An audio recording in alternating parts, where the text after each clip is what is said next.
Namaste.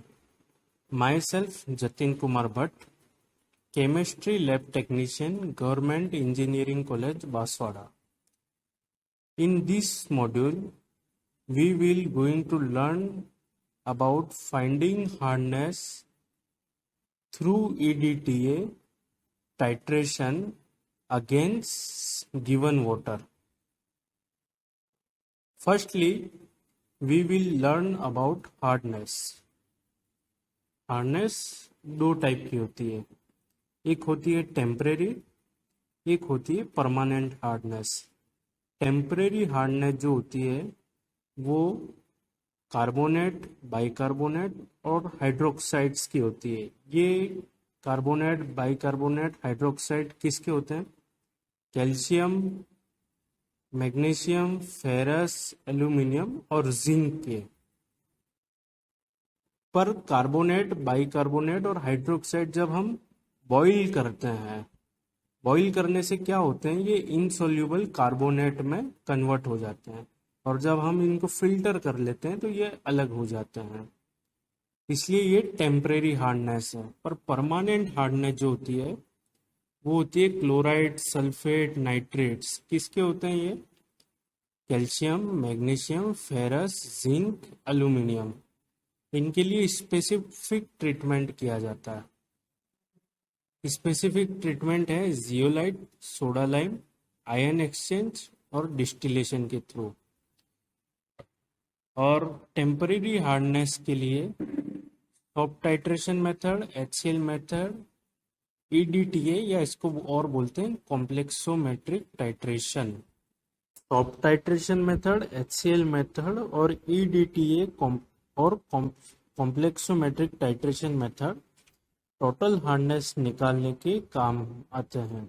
पर ये जो EDTA है ये ज़्यादा इफेक्टिव है, ये रीडिंग ज़्यादा सही तरीके से लाता है। आज जो प्रैक्टिकल हम कर रहे हैं ये EDTA से वाटर की हार्डनेस फाइंड आउट करेंगे। इसके लिए हमें क्या क्या चाहिए? हमें चाहिए EDTA का सॉल्यूशन जो हमने तैयार किया है। उसके बाद हमें चाहिए स्टैंडर्ड हार्ड वाटर, इसकी स्ट्रेंथ है 0.01 m, ये भी हमारे पास तैयार है। और एक हमें चाहिए सैंपल वाटर। सैंपल वाटर हमारे पास तैयार है, जब हम इसको यूज में लेंगे तब हम इसको फ्लास्क में भरेंगे। सबसे पहले हम क्या करेंगे, स्टैंडर्ड वाटर के अगेंस्ट EDTA का टाइट्रेशन करेंगे। स्टैंडर्ड वाटर में हमने बफर सॉल्यूशन मिलाया है और EBT डाई मिलाई है। ड्रॉप बाय ड्रॉप EDTA की ड्रॉप्स फ्लास्क में गिर रही है। हमको उस पॉइंट पे ड्रॉप्स को गिरने से रोक देना है जब ये ट्रांसपेरेंट हो जाए।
अभी हल्का हल्का ट्रांसपेरेंट होना शुरू हो गया। हाँ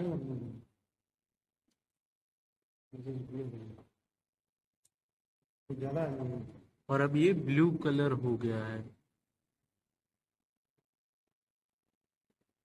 ब्लू कलर का मतलब है अब इसमें ईबीटी फ्री फॉर्म में हो गया है। जिस वक्त हमारा सॉल्यूशन ब्लू हो गया, हमको उस समय की रीडिंग नोट कर लेनी है। ये है 25.9। हमको इसके लिए 2 बार और रीडिंग लेनी पड़ेगी, और फिर हमको रीडिंग लेनी है हमारे सैंपल वाटर के साथ। तो जब हम सैंपल वाटर के साथ रीडिंग लेंगे तो उसकी भी हमको 3 बार रीडिंग नोट करनी है। ये जो हमने सैंपल लिया है ये सैंपल वाटर का है, जिसकी हम हार्डनेस चेक करेंगे ईडीटीए के अगेंस्ट टाइट्रेट करके। उससे पहले वाला था वो स्टैंडर्ड सॉल्यूशन के अगेंस्ट हमने हार्डनेस चेक की थी।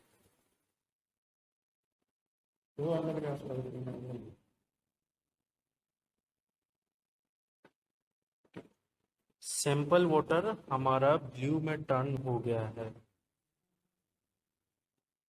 हमने इसको 25.9 पर शुरू किया था, और अब जो रीडिंग आ रही है वो 26 पॉइंट समथिंग आ रही है। तो जो टोटल वॉल्यूम ईडीटीए का लगा वो 0.7 ml है। स्टैंडर्ड वाटर की जो हमने रीडिंग ली थी वो आई थी 25.9। गिवन वाटर सैंपल को हमने 25.9 पे ही शुरू किया था, और जो हमारा ईडीटी कंज्यूम हुआ था वो 0.7 ml थी। ये 0.7 ml V2 है। जब हम टोटल हार्डनेस चेक करेंगे तो टोटल हार्डनेस का फॉर्मूला है V2/V1 इंटू 1000। तो 0.7/25.9 ये है V1। V1 वो रीडिंग है जो हमने स्टैंडर्ड वाटर की निकाली थी टाइट्रेशन करके, इंटू 1000 करेंगे। तो जो पार्ट पर मिलियन जो हमारे पास आ रहा है वो 27 ppm है टोटल हार्डनेस। WHO की रिकमेंडेशन के अनुसार जो वाटर पीने लायक होता है वो 100 ppm के अंदर होना चाहिए। तो ये जो हमारा गिवन सैंपल था ये पानी पीने के लायक है।